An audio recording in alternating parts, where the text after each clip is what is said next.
ओम गणेशाय नमः। गणेश जी की पूजा और आवाहन पर ब्रह्म के रूप में किया जाता है। पर ब्रह्म अर्थात वह एकमात्र ईश्वर जो सभी वर्णनों और संकल्पनाओं से परे है।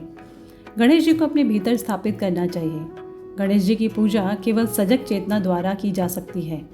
जब साधक ध्यान की गहरी अवस्था में होते हैं तो उन्हें पवित्र और अरूप आकाश का अनुभव होता है। जिन जिन योगियों ने ध्यान और चक्रों का अनुसंधान किया है उन सब के अनुभव में आया है कि गणपति हमारे मूलाधार में वास कर रहे हैं। वेदों में भी इसका उल्लेख है। अजम निर्विकल्पम निराकार रूपम, जिसका कभी जन्म नहीं हुआ, जहाँ कोई विकल्प या कोई विचार नहीं है और जिसका कोई आकार भी नहीं है। योग शास्त्र के अनुसार गणेश जी रीढ़ की हड्डी के मूल में स्थित मूलाधार चक्र के स्वामी हैं और पृथ्वी तत्व से जुड़े हैं। जब हमारा मूलाधार चक्र सक्रिय होता है तब हमें साहस का अनुभव होता है और उसके निष्क्रिय होने पर आलस्य और इच्छाओं की कमी का अनुभव होता है। मूलाधार चक्र में चेतना को गणेश जी के रूप में समझा गया है। गणेश जी का बाहरी स्वरूप जो हमें दिखाई देता है उसमें गहरा रहस्य छुपा हुआ है। गणेश जी बुद्धि और ज्ञान के देवता हैं।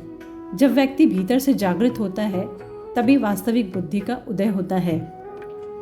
वे पंच तत्वों धरती, वायु, अग्नि, जल, आकाश में समाहित है और हर दिशा में व्याप्त है। इस प्रकार गणेश जी की पूजा और ध्यान से हमें अपने भीतर छिपी चेतना और गुणों को जागृत करने का अवसर मिलता है। गणेश जी की उपासना से हम उनके रहस्यों को समझ सकते हैं और आध्यात्मिक उन्नति की दिशा में अग्रसर हो सकते हैं। गणेश जी की उत्पत्ति की कहानी में उनकी प्रतीकात्मकता छुपी हुई है। देवी पार्वती के शरीर के मैल से गणेश जी का निर्माण किया गया और फिर उनके सिर को हाथी के सिर से बदल दिया गया। इस घटना का आशय यह है कि शिवजी जी ने छोटे मन और अशुद्धियों को हटा दिया। गणेश जी का हाथी का सिर अशुद्धियों को हटाने का प्रतीक है। जब हम किसी के बारे में सोचते हैं तो उसके गुण अपने आप हमारे भीतर जागृत होने लगते हैं। हाथी निडर होता है और सीधा चलता है। वह मार्ग में आने वाले सभी अवरोधों को उखाड़ फेंकता है।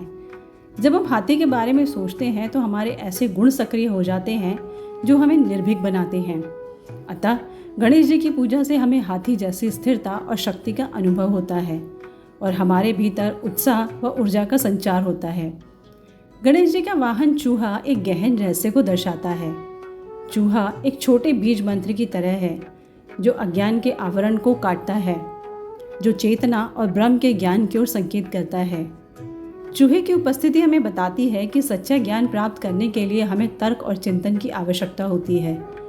गणेश जी के हाथी के सिर के साथ चूहे का होना एक गहरे संतुलन और शक्ति का प्रतीक है। गणेश जी को एक दंत कहा जाता है जिसका अर्थ है एक दांत वाला। यह दर्शाता है कि जीवन का स्रोत एक ही है जो ध्यान और एकता का प्रतीक है। गणेश जी का विशाल उदर उनके विनम्र और उदार स्वभाव को दर्शाता है। यह बताता है कि वे उदारता के प्रतीक हैं और सभी को स्वीकार करते हैं। गणेश जी की पूजा से हमें केवल आध्यात्मिक लाभ ही नहीं बल्कि जीवन के प्रति एक नई दृष्टि भी मिलती है। उनकी प्रतीकात्मकता जीवन की कठिनाइयों को पार करने और सच्चे ज्ञान की प्राप्ति के लिए प्रेरित करती है।